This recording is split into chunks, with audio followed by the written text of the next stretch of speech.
Peggy 18.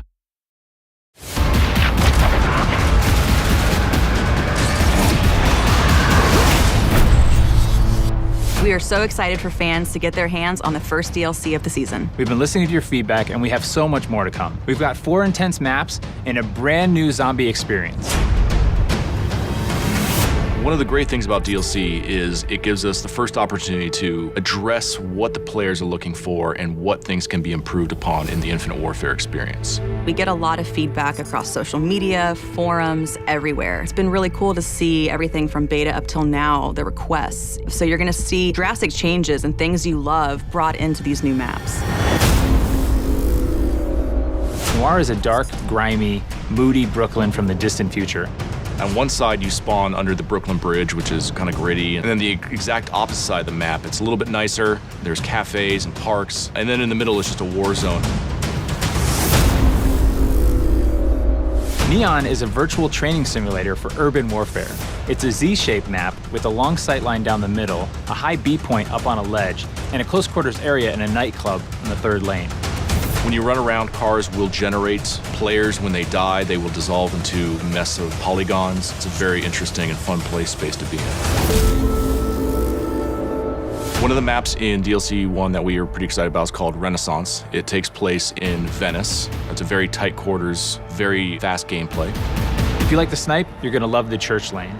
If you like to run and gun with your shotgun or your SMG, you're gonna love skating through the interiors and engaging players. And if you're a mobile mid-ranger, you're gonna love taking your assault rifle onto the streets.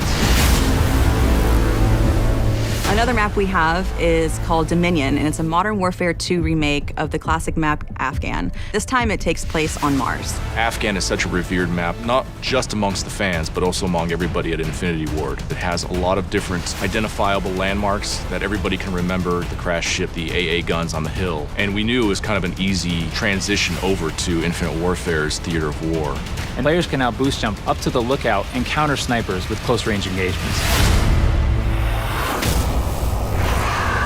The Rave in the Redwoods is a trip back to the 1990s, to a place that is such a stark contrast from what we did in Zombies in Spaceland. I think players are in for a real surprise. We made them really comfortable in Spaceland by opening up lanes, making it bright and colorful.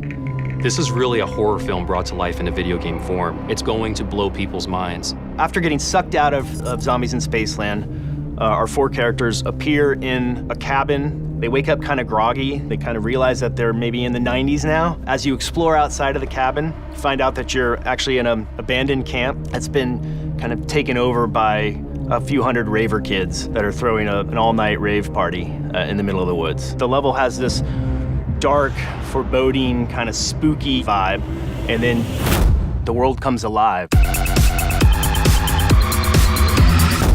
There's new weaponry, there's new fate and fortune cards coming, new traps within the map. Our cast of characters are getting a whole new wardrobe change. We're gonna introduce a new character named the Slasher. There's so much more to tell. We can't wait for people to get a chance to experience what it's like to be in Rave in the Redwoods. People are in for a real treat.